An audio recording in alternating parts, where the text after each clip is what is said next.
Well, good morning from the banks of Kanaka Creek and Maple Ridge. I'm Ross Davies. I work with these guys. You can go on our website and peruse us to your heart's content. Today we're talking about fish, and so many times, especially if you're new to this, you're looking at your creek, your stream, and what have we got here? What are we dealing with?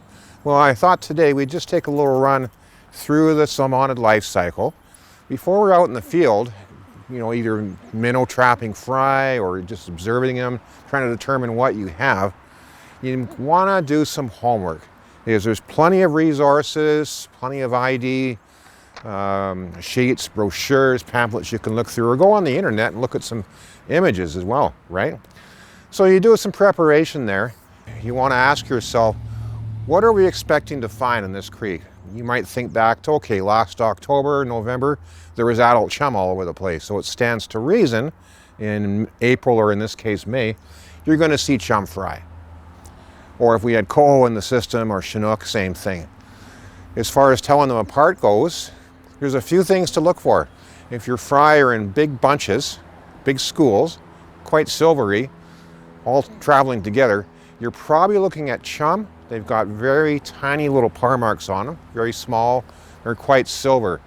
Coho tend to be solitary in small groups, sort of milling around, because it's a different habit. They're going to stay in fresh water for a full year. And the coho will have a sort of an orange tail to them. You can see that. And a bit of a white stripe along the anal fin as well, and way more distinct par marks than the chum do. So coho and chum are the two main ones you're going to see on the BC South Coast. If you're dealing with the interior or even on the coast, more on that in a minute, you might run into chinook. And chinook out migrants go out at about 3 months old, which would put them about this big. And they just tend to be overall darker than the coho. They tend to be a little larger than the coho fry of the year, and their par marks are thicker. And the mouth is a different shape as well. Of course, the only fry with no par marks at all, that's your pink salmon. You'll see those at the fry stage only. Them, along with the chum, only go out as fry. You'll never see them in fresh water at either anything other than this big or at the adult size when they return in 3-4 years. Okay, we're talking about some different characteristics you want to look for in your juvenile salmon or trout or whatever. So you can look at the fins, right? A coho will tend to have an orange tail or caudal fin, if you like. The coho will also tend to have that little white stripe on the anal fin, right on the ventral side, closest down to the tail. You can talk about par marks, and we're not talking golf course here. These are the vertical bars you're going to see on most salmon fry when they're young. And there they are right there. There's your coho, and I mentioned a little earlier about the difference between a coho and chinook. The difference in the par marks, chinooks are a lot thicker, closer together than the coho. The chums are very indistinct, and they're up above the lateral line, up near the top. That's the same with sockeye. No par marks, bingo, you've got a pink salmon fry. So you're going to want to know what's in your area, what's known to be there, what can you expect to find. That's a big help, because so many times, right, you walk along a creek and you see, oh, there's a group of fry swimming around. We didn't get to see them up close. I wonder what they are. Well, we know this creek's got chum and coho. There was a whole bunch together. They look kind of silvery. Their par marks look pretty small, so we're probably looking at a group of chum. But at the same time, to keep an open mind, expect the unexpected. I'm going to use an example right here on Kanaka. Starting about 6 years ago with our spring minnow trapping, we were catching coho, we were catching chum, juveniles, no surprise there. And then one day I looked and, well, that one looks a little different, and realized, you know what, guys, that's a chinook. And it turns out these juvenile Harrison chinook, and probably not just Harrison, other systems as well, come down the Fraser and make a right turn at Albuquerque and use these lower tributaries to feed and clean out their gills a little bit before resuming their journey out to the Pacific. So to always be open-minded for something you haven't seen before. Some salmon are colonizers. You take a creek, turn the water on, in a few hundred years you're going to have salmon in it. They do tend to stray a little bit. In general, the cutthroat have a longer mouth. They have more spots on their body than rainbow tend to do. And they have the 2 orange slashes under the jaw. You know, that's usually a cutthroat, but I'll throw a curveball at you. As a kid walking a million creeks in Coquitlam area where I attempted to grow up, Rainbow and cutthroat hybridize. They spawn together, and they do that on purpose to confuse biologists. So quite oftentimes you won't be able to tell for sure unless you see a lot of them together. Once we get into the adult stage, it gets a lot easier, and we'll get to that a little later in the talk, but cutthroat adults are fairly easy to tell from rainbow, just the amount of spotting, the different size, the longer mouth, and they have hyoid teeth down in the throat. That's so they can chow down on sticklebacks and other things that other trout can't. Now, another thing I want to point out too as we go along is it's okay to not be 100% sure. A case in point, that I'll use our Creek Kanaka again as an example.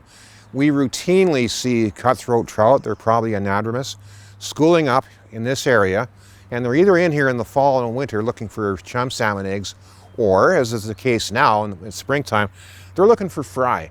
So we can look off the bridge there down in the water and see schools of them, or see them from over here under the bridge.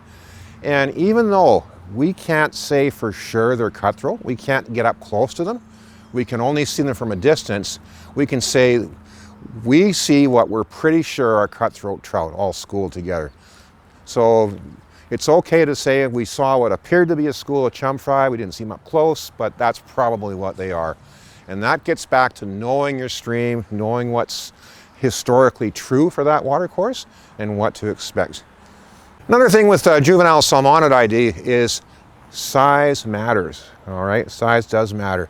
If you see a fry or a fingerling, that's the term for a young salmon that's as long as your finger. If it's this big, it's not a chum, it's not a pink, that's for sure. And it's probably not a Chinook. It's most definitely going to be a coho. Of course, because they spend a year in fresh water, sometimes two, before heading to the ocean to get them the size they need, because they're about this big when they get out to, in case of the Fraser, Vancouver Airport. So if you see a salmonid that's about this long in fresh water and it's got some par marks on it, and you're thinking, well, that's not a trout, doesn't have all the right spots, you're probably looking at a coho. So size is an important characteristic as well. Now, one of the things worth mentioning is, are you even looking at a salmonid? And that opens another can of worms. What's a salmonid? Well, that is your family of salmon trout. Your salmon, your trout, your char, which is your bull trout, your lake char, eastern brook char, and your whitefish as well. And what makes a salmonid has this. That's the adipose fin. It's midway between the dorsal and the tail. So you could look down again at your school of fish and ask yourself, well, are we even looking at salmonids? Because we've got other fish in here in the Cyprinidae family. By that I mean the minnow family, and that includes almost everything under the sun. Carp, dace, pike minnow, peamouth chub, which we have. So if you see a fish swimming around that's this big this time of year, has no adipose fin, well, it's a cyprinid. It's a chub of some kind, probably, because they're in here spawning right now. So make sure you're looking at salmonids. We also have 3-spine stickleback that are in the creek as well. And you'll see them, they're about this long, and they have this habit of using their pectoral fins for locomotion. So they're quite common, and they're always going to be about that big. Here we have a nice rainbow trout here. And what makes this a trout? Well, if you really want to get technical, if you've got fewer than 13 fin rays in this anal fin here, and those are the little, like so, in the fin. Fewer than 13 is a trout. 13 or more, you're looking at a Pacific salmon. That's the main difference. Size-wise, unless it's a steelhead, trout will tend to be smaller than adult salmon. Now, the thing that's most likely to get this confused with is a coho jack. What's a jack? It's a coho male that decided to come home a year early. He got to be this size or this size and said, you know what? I'm going to come back and spawn with the big guys. So the coho male will look different than the trout. He'll have white gums, really distinct white. It's really easy to tell. Have a different shaped nose. The coho jack male will probably have a little bit of a kype. That's a hook on the nose. Kind of goes like that. And there won't be as many spots on the tail. And while I'm quickly on the subject of coho, it drives me nuts. I see ID charts that say coho salmon have spots only in the upper half of the tail. Don't use that. I've seen spots on the upper half, the lower half, or both halves with coho. It's more like they don't have very many spots on their tail. Sometimes hardly any, so that's one way. Trout has a lot of spots. Oh, this is Oncorhynchus gorbusta. That would be pink salmon. And these are spawners. You got the male and the female, and you're most often going to see these from above. And the quickest way to tell pinks when you're looking at a spawning ground from the stream bank and you're not that close, they look almost two-tone, don't they? Black above and lighter below when looked at from above. Of course, the male has this huge hump that he gets in fresh water for chasing the other guys away from his girlfriend. The big nose, the hooked jaw, the teeth, same thing. He won't have these teeth in the ocean. Pinks tend to be more like a plankton feeder when they're out in the ocean. Lots of spots on the tail, whether they're silver bright in the ocean without the hump, or in this case on the spawning ground here. And this is about as big as they go. They have pretty much a set 2-year life cycle. You'll see adult pinks in the lower half of the province, down from a place called Cape Caution on the island. Every odd year, in the northern half of the province, they're even years. There are a few streams that get them both. There's the female here. Looks like she hasn't spawned yet. She'll give birth to a bunch of ceramic fry, I'm sure. A few teeth, not very many. And the same thing, the relatively small size, very, very small scales. When you see a pink in the open ocean and they're silver bright, look for those tiny little scales. And again, these really big spots on the tail and that relatively small size. You might, in the ocean, confuse an adult pink with a sort of a juvenile Chinook. But the Chinook will have smaller spots on the tail. The tail's a little more square, and the Chinook's got a black mouth. Pink does not. Well, if we go to Adams River, sockeye. It's the male, of course. He was silver bright in the ocean. He didn't have this hump. He didn't have the hook. He didn't have the teeth. Now, a silver sockeye in the ocean, one of the things that can be really tough, especially say at night on the deck of a boat under the lights, could be confused with a coho or a chum. And coho have teeth in the mouth when they're in the marine phase, being the predator that they are. So if you carefully put your hand in the mouth and feel around, you'll feel those needle sharp teeth. That's true with the Chinook too. The chum or the sockeye doesn't have that, neither does the chum. The sockeye in the ocean has silver, or is the only one that does not have silver in the tail. That's the #1 way to tell a silver bright sockeye from anybody else. The only adult salmon with no tail silver at all. The chum has silver, the rest of them do too. Of course, the chum, that's another dead giveaway. See this anal fin here? There's no white spot right where my finger is. All chum have that. Look for that white spot on the anal fin. That's a sure way to tell a chum, whether it's silver bright, whether it's spawning, whatever the case may be. And on the spawning grounds, sometimes there might be a chance to confuse a coho with a sockeye, because people see some coho which also tend to turn quite red, especially the males, and they think, oh, sockeye salmon. A spawning coho will always have those white gums. The sockeye doesn't have that. The coho's head doesn't get this shade of green the way a sockeye does. And the coho red, I know it's a little subjective, their red coloration tends to get a little deeper red, almost crimson, than sockeye do too. And keeping in mind as well that the appearance of some of these fish vary from stream to stream. Pitt River sockeye don't get very red at all, and they're kind of a thing of all their own. So it really depends where you are. All right, so here we are in the month of May, and we've got a bunch of adult salmon here, which you're really not going to see in May. We brought these in, we staged it.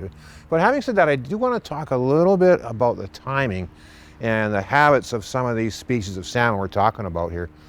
You could have a stream that have chum spawning in October, and it could dry up in the summer. As long as those rains come back for the fall, the salmon will come in, use that as spawning habitat. The fry will leave from March to May, and then they have very little dependence on fresh water. A chum in fresh water, it's, well, I wouldn't say it's a piece of cake, but it's getting there. Here we have a male, and have a look at the mouth on this guy. It is a guy. That's for intimidating other males and for attracting females. Those big teeth, that long nose, the bigger that nose, the longer the jaw, the more choices he's going to have with females. A big dominant male like this one might spawn with 3 or 4 different females. The female is also going to have a change in color, and on both of these you can see the purple bars along the side.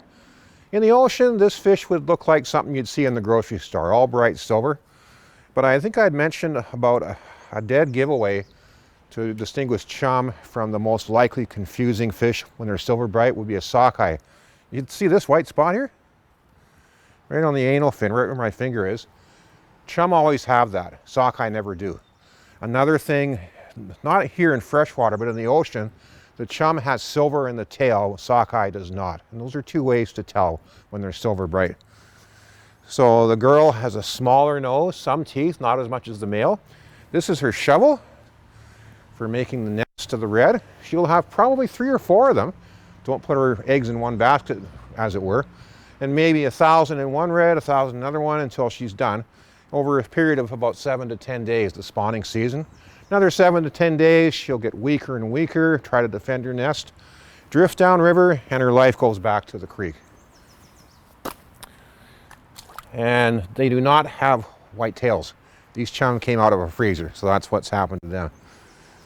So again, the big teeth, the long nose, and the bars all over the side. That's your chum salmon. Yeah, their scientific name is Oncorhynchus kita, which means the dog salmon, of course. We're walking upriver, and we have a couple Chinook, also known as the spring salmon, because they're the earliest timed run to come into the Fraser. These are long distance travelers in fresh water. They can go as far as streams around Prince George, Bowen River, really long distance. The Chinook is the largest species of Pacific salmon. This one I'm holding now is about typical adult size. There is a record of about 50 kilograms, one that was caught near Rivers Inlet. That fish was, pardon my English units, 4 feet 10 inches long and probably about 8 years old. So chum usually 3 to 5 years at adulthood. Chinook can be 3 to even 7 or 8. Black mouth? The Chinook have a very black mouth. I don't know if you can see that. And that's through their whole adult life in the ocean as well as back when they come to spawn. Almost looks like someone took a paintbrush in there. The spotting on the back is another clue. It can resemble a pink, but the pink, it's telling spots from blotches. The pinks have big blotches. The Chinook, more like spots. And a very, very well spotted tail. Again, this one's in spawning condition. If he were a little fresher, a little silverier, it would really be easy to see. So spots just all over this tail. There we go. Also a Chinook. The black mouth, the spots, that Chinook tail. Why is he so small? This is a male, and these come back a year before the big guys do. For whatever reason, maybe he fed well in the ocean. He thought, you know what? I'm big enough now, I'm going to come back and spawn with the big guys. And they can and will do that. These are called precocious fish, and probably 95% of them do it as males. There are females that do it too. We call those gills, but they're a lot more rare than the male jacks are. So a Chinook jack. So if you see this and you don't know if it's a pink, because you can confuse those, look for, again, blotches, not spots. This doesn't have that two-tone coloration that the pink does. And the pink male, of course, is going to have that hump. A Chinook jack isn't really going to get that, although they do get a little bit of a hump, especially in the males. Female Chinook will not have the same kind of hook as the male does. Otherwise, pretty much everything's the same. This male Chinook isn't really red, but they are capable of getting pretty red on the spawning grounds. So if you have red on your salmon, don't think automatically sockeye. It could be a Chinook, it could be a coho. But there's a Chinook. Oh, speaking of red, here we go. Coho salmon. Also, I call them the Christmas fish because they get this Christmas coloration. And they're one of the latest time spawners, whereas your Chinook can spawn anywhere from the summertime for an interior stock of fish, all the way through to about November or so for Harrison fish near the coast. These coho can do it anytime from June, July, all the way through to as late as February or March the following year for stocks that are really close to the coast. There's the only rule about spawning timing is that there are no rules. Every stock is hardwired a little bit differently.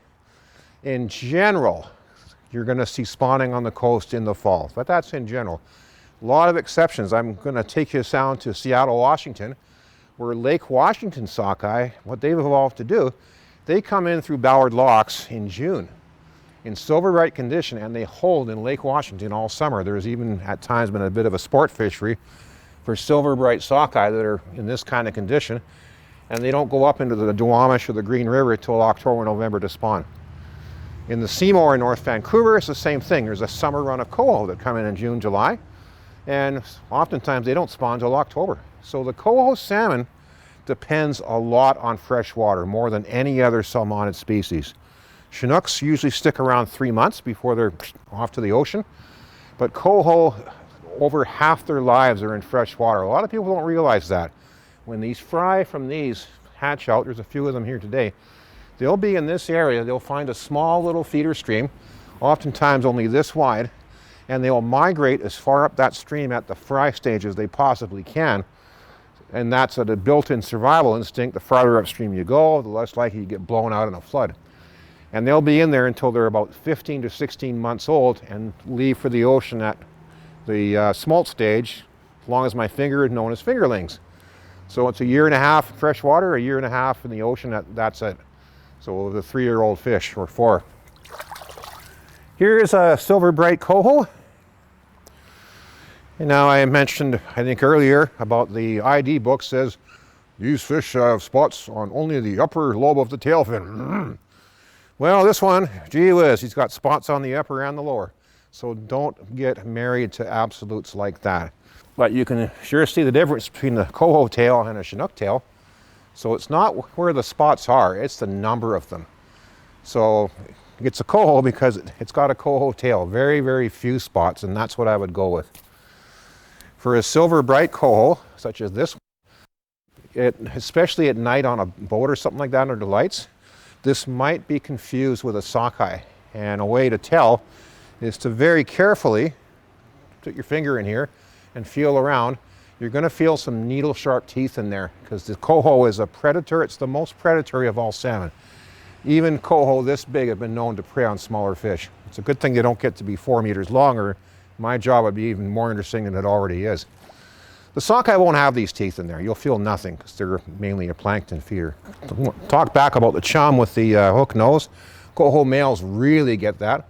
Sometimes the females do to some extent too, so don't use that as an absolute gospel when you're comparing a male to the female, because the females do develop something of a hook, and sometimes they get red color, but just not as much as the males do.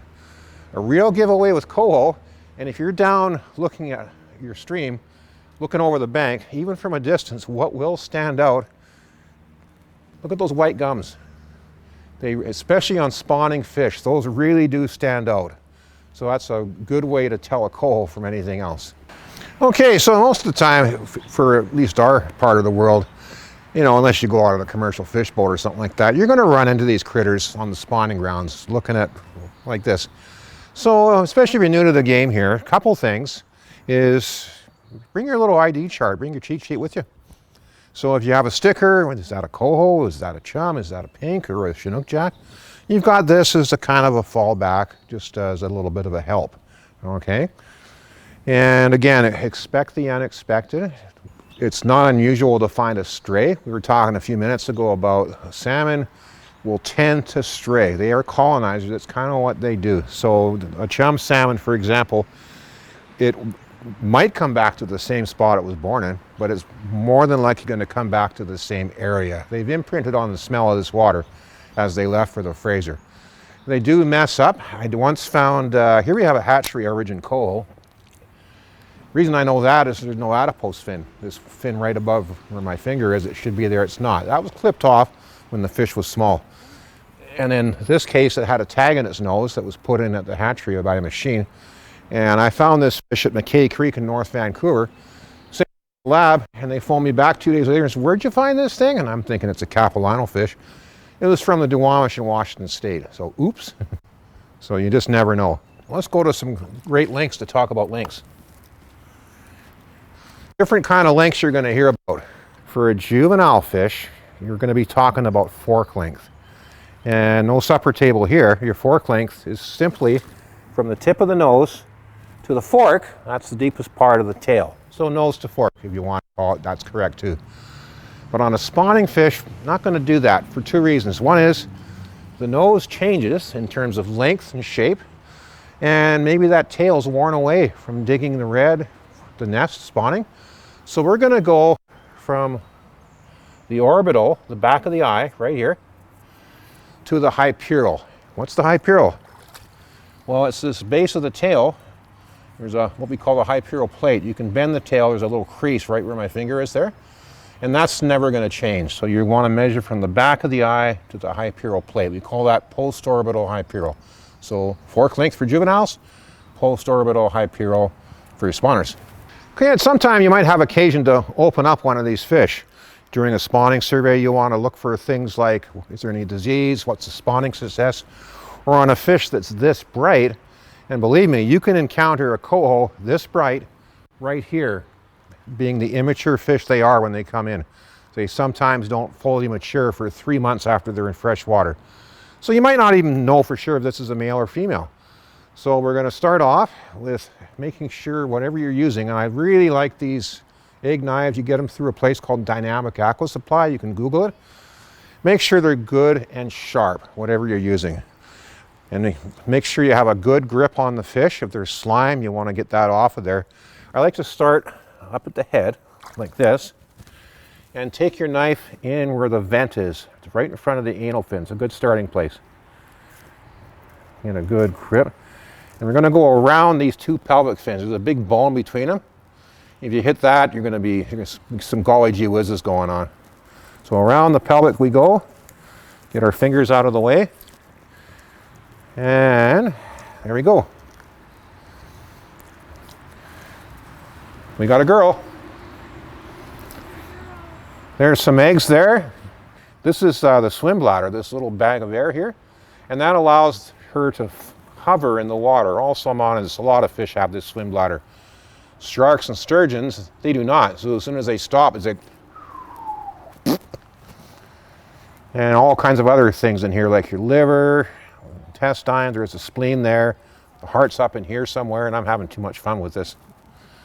So again, just work very carefully. The last thing you want to do is cut yourself when your hands are this slimed up like this. So good sharp knives, good solid grip on the fish, and a good surface to work on. And this might be overstating the obvious, but you're only going to be opening up a dead fish, not a live one. I should mention, I'm just going to throw this in. This is something not many people get to do. It's really cool. Trout can repeat spawn. Cutthroats, steelheads can spawn more than once, and they're spring spawners. They'll spawn and then often go back out to the ocean. Or in the case of a resident cutthroat trout that never leaves, it'll spawn and just, recover for a month or so and go right back to being a trout again. So at a hatchery, how are you going to spawn one of those? Well, they take a needle, an air pump, put an incision through the fish and pump it up full of air and force the eggs out and spawn the fish alive. It's called air spawning. And then your female gets the worst case of gas since the last Pepto-Bismol commercial. But it works, and it enables you to spawn the fish without killing them. Hi everyone, my name's Tyler Tebow and I'm a community advisor with Fisheries and Oceans Canada and the Salmonid Enhancement Program.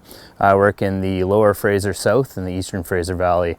I'm here today to talk a little bit about FishID and to go over some of the tools that you have at your disposal. So whenever you're out in the field looking to identify a fish, whether it's a juvenile or an adult, there's dozens of different resources available that can help you to identify the fish that you're looking at. So one of my favorites is the Field Identification of Coastal Juvenile Salmonids. It has some really great pictures, color pictures in there that show all the different species of salmonids that you might find in coastal BC. And it also goes through some really important identifying characteristics of juvenile salmonids. So when you're looking at the anatomy of a fish, there's a few pieces that you need to know what they are in order to identify it properly. So we'll start at the front. Right here, this little rigid piece of cartilage that runs along the top of the fish's mouth is called the maxillary. And that's an important identifying feature to be able to tell the difference between different species of salmonids. Another one we want to look at, you want to be able to look at the pectoral fins, which are the two fins at the front of the fish, as well as the pelvic fins, which are the two fins near the vent. Another important one is the anal fin, which is located posterior to the pelvic fins. You have your caudal fin, and the caudal peduncle is the narrowest piece of flesh right before you get into the fin itself. Adipose fin up on top, and the dorsal fin on the back. You also have the lateral line, which is usually a fairly distinct line running right down the middle of the fish. So when you go out trapping for juvenile salmonids, you can be doing this at any time of year. It's always good to think first about what kind of species you might expect to see there. So if you're trapping in a creek in the coastal area of BC in the fall, you're probably not going to expect to see a pink or a chum salmon because they would have already migrated out to sea. Your most likely candidate would probably be either coho, cutthroat, steelhead, or resident rainbow trout. So once you have it narrowed down to what your sort of usual suspects might be and what you should be expecting to find in your traps, you can turn to one of these handy guides and start looking at some of the features that you see on the fish in your traps. So you can see on this page here, there's a really handy dichotomous key, and it starts asking you basically yes or no questions. So the first one is, are par marks present? If par marks are absent, you can be pretty assured that that's a pink. If they're present, then you can go over to the next line, and that will ask you another question that further helps you to identify the species. This goes on and on down the line, and this should be able to help you identify our 5 Pacific salmon species. Once you've got a pretty good idea of what kind of fish that you're looking at, you can go into the page in the book that shows some more detail about that species and start going through the list and checking off some of those distinguishing characteristics. Now, not every fish you see is going to have all of those distinguishing characteristics, just because there's a lot of variation in nature and not every coho looks alike. But this is a really good place to go through and sort of confirm your identification. This field identification guide for juvenile salmonids is another really good resource to take out in the field with you. It's got a number of line drawings in it, and that shows some of the more particular measurements, like the length of the anal fin or the number of rays in the anal fin, the length of the maxillary relative to the eye, number of par marks and the shape of the par marks. So it's always really important, if you are going to do some trapping in your creek, to make sure that you have both your provincial and federal scientific collection permits in hand. You want to make sure you're in regulatory compliance. It's not just anyone who can go out and catch fish out of a creek, and you want to make sure you're not breaking any laws when you're doing that. So when you're working through the dichotomous key or identification chart, there will basically be a series of yes or no questions that you can answer to help you identify your catch. The first one being, are par marks present or absent? If par marks are absent, well, then you have a pretty good idea that you're looking at a pink. If par marks are present, it will go on to ask you more questions about the details about those par marks.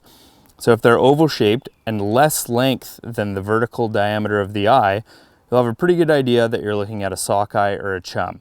And there's another another question further down the line that will ask you a more in-depth question about some of their features to be able to distinguish between those two species. So if the fish you're looking at has par marks that are longer than the vertical diameter of the eye, you've got a pretty good idea that you're looking at a coho or chinook. Moving on down the column, it'll ask you questions about the adipose of each of these species. If your adipose fin is uniformly pigmented, your anal fin is sickle-shaped, the anal and dorsal fins have white leading edge followed by a black stripe, you're probably looking at a coho. If the adipose fin has an unpigmented window, the anal fin is not sickle-shaped, the dorsal fin has a dark leading edge and a white tip, you're probably looking at a chinook. So if you've got a pretty good idea of what kind of fish you're looking at, you can flip a few more pages back in the ID book and there will be some really specific features that you want to look for. These will include things like the length of the fish, because certain species grow to bigger sizes than others in fresh water. And then really good details about some of the fins and some of the other features that you might find on the fish. So for example, with a coho, the anal fin might be sickle-shaped and the leading edge would be longer than the base. The leading edge of the anal and dorsal fins would be white, followed by black. The adipose fin would have dark edge and the center of it would be opaque. The caudal, anal, and adipose fins should be pale orange, and that's one of the really most distinguishing features about a coho, is that bright orange color. If you were looking at a chinook, which might be in the trap at the same time as a coho and look quite similar, the anal fin would not be sickle-shaped. The leading edge of the anal fin would be shorter than its base. The leading edge of the anal fin would be white. The adipose fin has a clear center or window through it, and the dorsal fin has dark leading edges and a white tip. So sometimes it can be really tough to identify what species you might be looking at, especially if you have a steelhead smolt and a cutthroat, for example. So it's something you can do in that situation is just make your best guess and make a note in the comments section that it is a guess and that you're not 100% certain about what kind of fish you're looking at. So it's really important to remember that trapping can be a really stressful event on fish. And that's why it's really important to record your data as quickly as possible and to release the fish as soon as you can back to the location where you trapped it from. This will minimize any stress and the fish will go back to living his happy little fish life as soon as he can. So if you want to learn more about how to identify fish, there's actually a module available through the Streamkeepers. You can take Streamkeepers Module 11 training, and that will go through how to capture and identify fish and find out who's living in your creek. If you want to find out more, you can visit pskf.ca. So when you're looking at adult salmon in the field, they tend to be a little bit easier to identify because of their striking bright spawning colors. So one of the keys that I like to take out with me is this one here. This is actually provided by DFO. It usually comes in a one-page format, but this one's been stapled to a piece of chloroplast so that it's a little bit more durable and a little bit more rigid. You can see you have the ocean phase colors of all the fish on here as well as the spawning phase. Most of you are probably going to see the fish when they're in their spawning phases like these ones here. And it makes it really easy to go look in your creek, see what kind of fish you're looking at and figure out who you've got. So if you're looking at an adult pink salmon in its spawning colors, you might notice that it has dark elongated spots on its back, dark spots on both lobes of its tail, very small scales relative to the other fish, and light colored gums. If you're looking at an adult sockeye salmon that's come back to spawn, you might notice it has some fine speckles on its back, no dark trim on the rear of its dorsal fin, a very thick caudal peduncle, fine speckles on the tail, and it will usually have the bright red color and green head and tail that we come to associate with sockeye. So adult chum salmon are probably one of the most distinctive salmon when they come back to spawn. They've got those beautiful green and purple bars all the way across their body. You might also notice some fine speckles on the back, similar to a sockeye, but a chum will have a much more narrow caudal peduncle. When you're looking at an adult coho salmon, it usually has dark spots on its back, but only spots on the upper half of its tail. It will also have white gums. The coho might look a little bit similar to a spawning Chinook salmon, but a Chinook will have spots on both lobes of its tail, as well as dark spots all across its back, and the Chinook has black gums as well as black teeth. So when you're looking at a spawning Chinook, it might look a little bit similar to a spawning coho, as they both have dark spots all across their back. However, a Chinook will have spots on both lobes of its tail, and it will have a really distinctive black gum line. Hello, my name is Matt Townsend. I'm a biologist with DFO, Salmon Stock Assessment Division in the Fraser and Interior area. Today I'll be talking about stock assessment, how it's conducted, and what it's used for.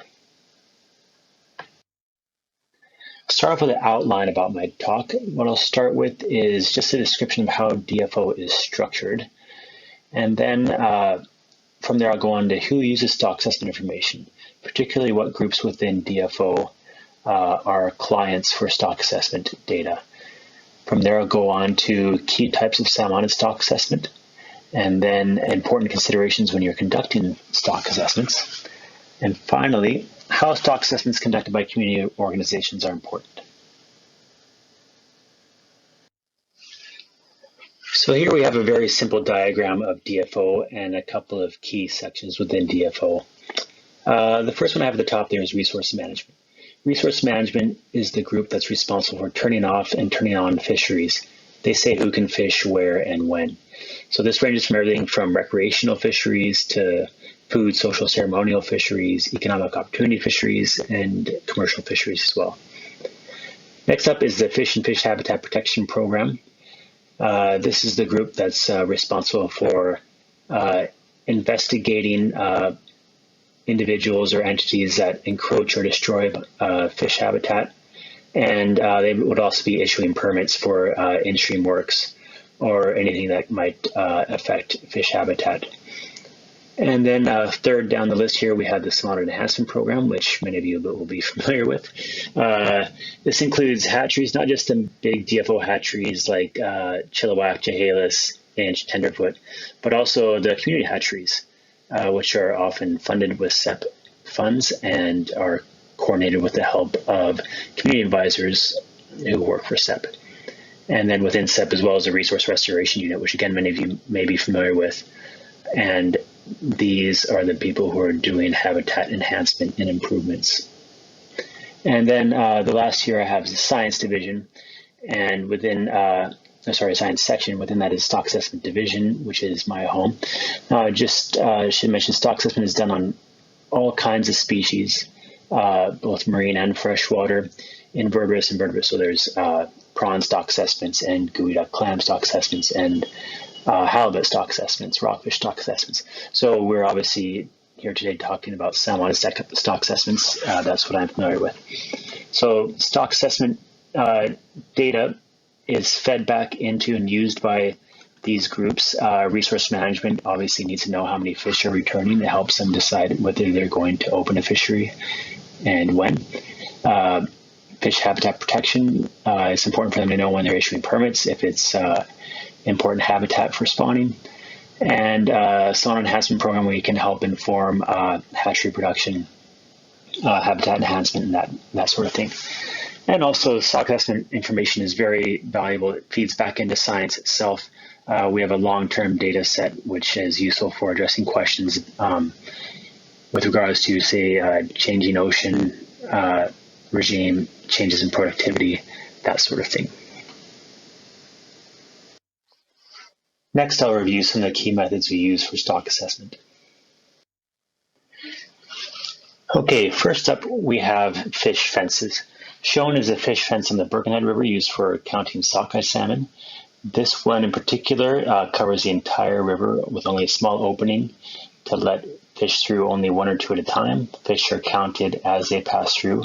This results in a total census of the population. We can do a partial fence in conjunction with a hydroacoustic device as well, that we can see the fish moving through. It basically serves the same function, gives us a very precise, almost a census of fish moving through. So these fences can also be used for other things like brood collection, like are used in Kanaka and Little Campbell.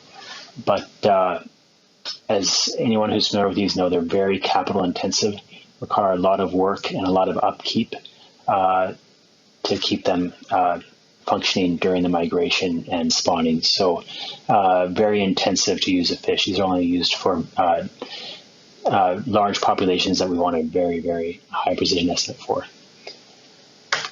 Next, we have marker capture studies, which usually consist of tagging and then recovering dead fish to see the proportion of fish that are tagged. Now, this is also a method that gives us a high precision estimate with some error around it, but it's usually a known error that we can calculate our confidence around our estimate.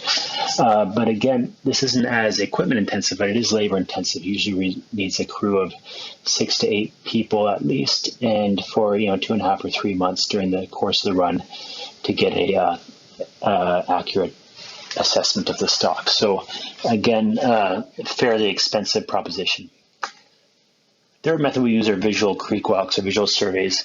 Just walking on the stream at regular intervals, usually weekly, and counting live fish, and often counting dead fish or carcasses as well.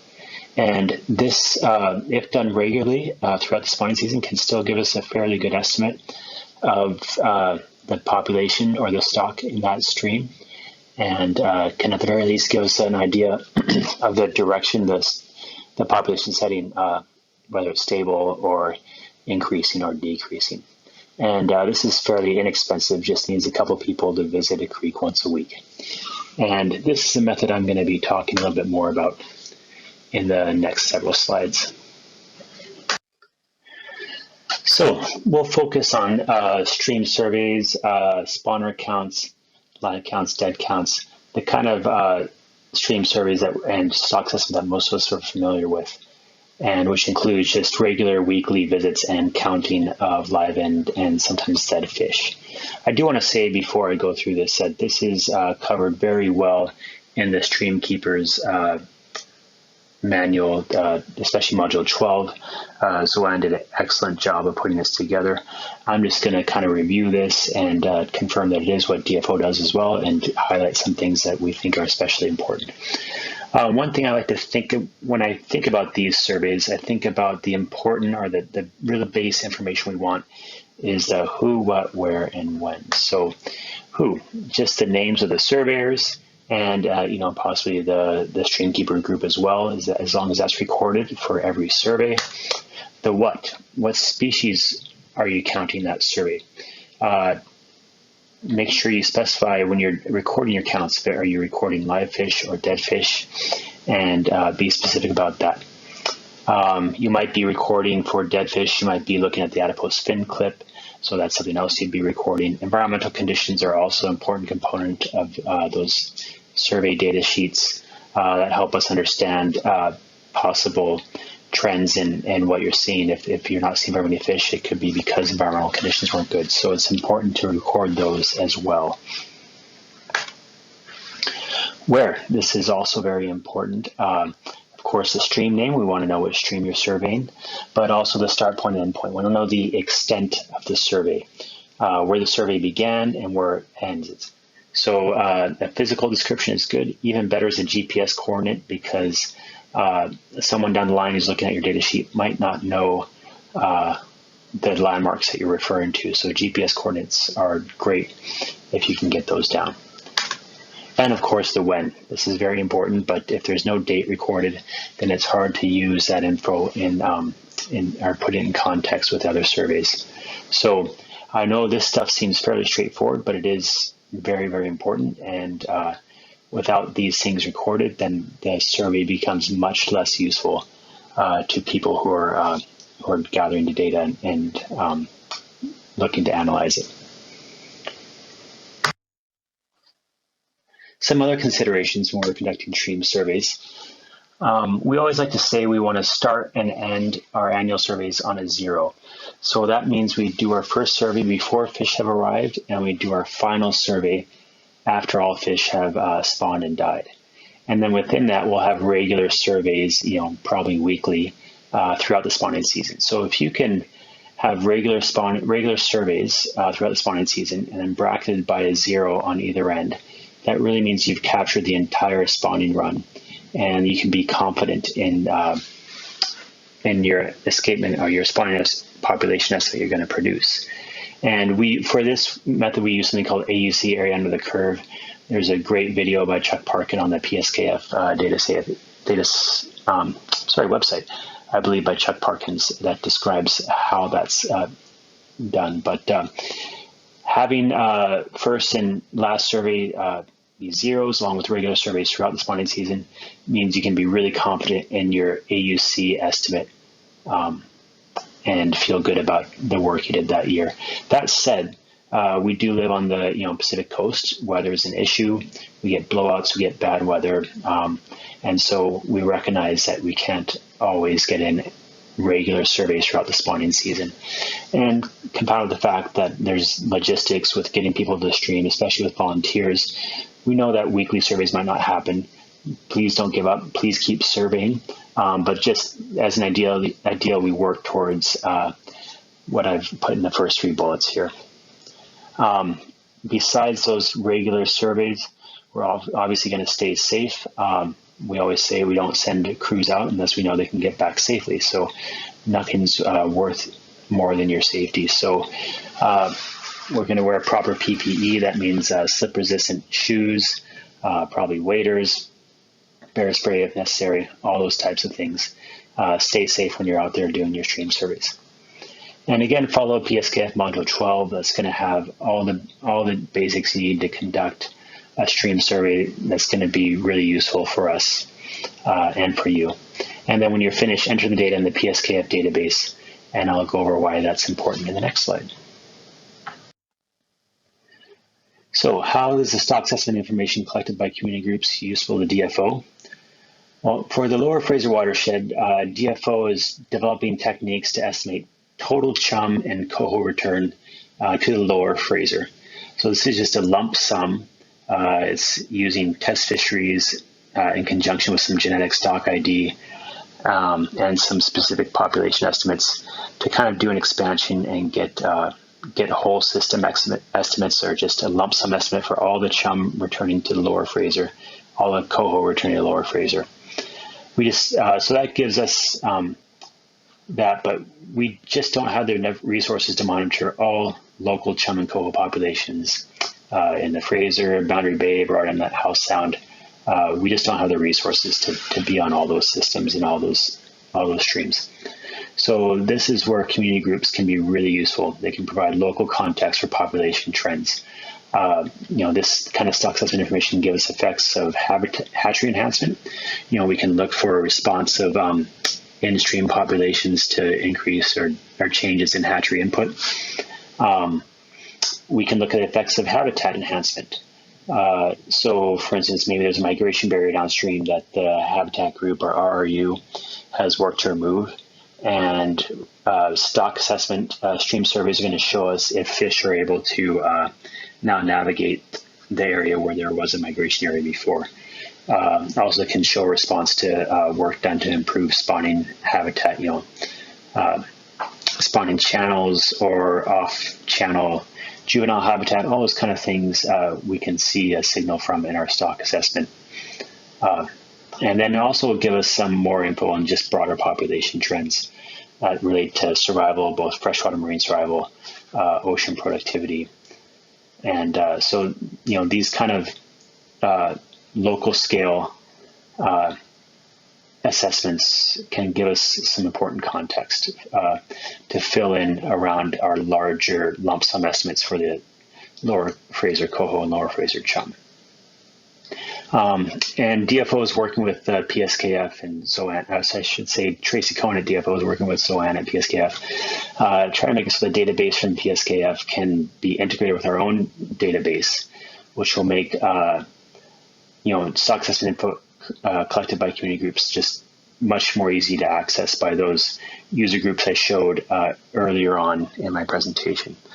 Things like resource management, fish habitat, and so forth. So, that data is available to us now, but it's just not easily available. It's kind of clunky. So integrating these two databases will make it that much more easy for DFO, those in DFO, to access Streamkeeper data.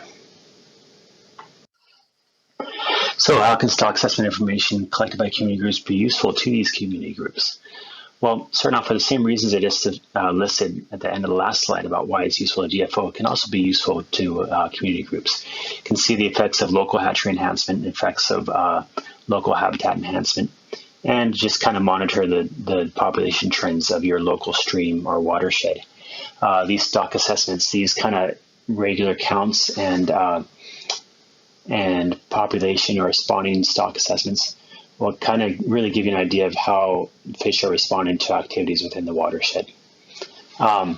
Almost another big benefit that I'm sure you all are aware of, and I know from my time working with or volunteering with community groups, is stream surveys just get people out in the watershed. And this is true for DFO as well. There's no replacement for boots on the ground. And so people who are out walking the streams, looking at fish, are going to be able to quickly identify migration barriers or other habitat-related issues. They'll be able to see spawning success, looking at fish carcasses, telling if fish are able to spawn successfully, if there might be something affecting spawning success. You can observe things, poaching or other activities that you might be concerned about. And just by getting out there in the watershed, you're working with each other and working with your community to learn more about the watershed, and that's really, really something to be said for that. Sure, I'm preaching to the choir, but I feel it needs to be put out there that this is an intangible, but it is something that is very, very important. Seems like I really ran over time, so I'm going to wrap it up quickly. I just want to say thank you to Scott Ducharme from DFO, Trace Cohn from DFO for kind of organizing this, and Zoan Morton for organizing this. I want to just quickly thank Sandy Hall Kenyon, who was one of my first contacts at DFO, who gave me a job way back in the day, and Port Moody Ecological Society when I first moved here in 2001. Took me under their wing, and these guys taught me a lot about what I know today. So especially Mr. Dave Benny and some of the other folks there. I just want to say thanks to everyone and thanks for listening. Thank you to the speakers and the facilitators. I know your presentations will have inspired some great questions and conversation. The link to the live question and answer is in the description below on your screen, and was also emailed to you on your agenda. Thank you all for attending SEP Community Workshop 2021, and we look forward to the watershed tours set for tomorrow afternoon. Thank you so much again to the planning team for your dedication and hard work. We couldn't have had this wonderful digital experience without you all. And I hope you have a wonderful rest of your Saturday, and we will see you all tomorrow for the Sunday afternoon tours. Thanks again, everyone, and we'll see you at the next SEP workshop in 2 years from now in person. Can't wait.